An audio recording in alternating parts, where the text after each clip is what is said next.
Tā, tur mums laikam top karogs, vai ne? Jā, taisa karogu.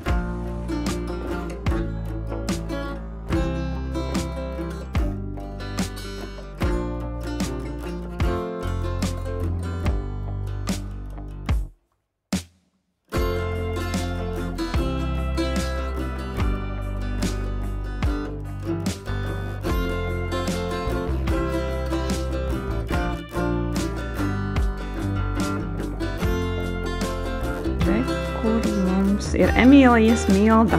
Jā. Lūk. Es tā skatos, ka tev Mildai uz muguras ir karogs apmetnis, ja? Tāda bija doma.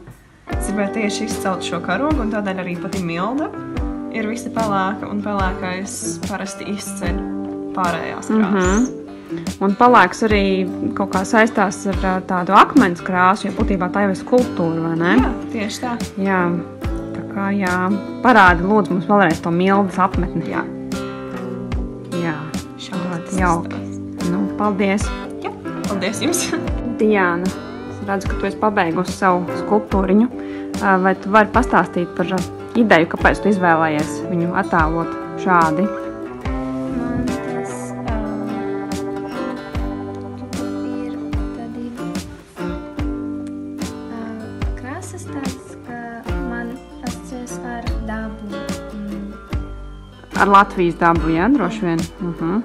Nu jā, ļoti jauki. Kā bija apgleznot tādu mazu skulptūriņu? Tev patika? Jā. Jā?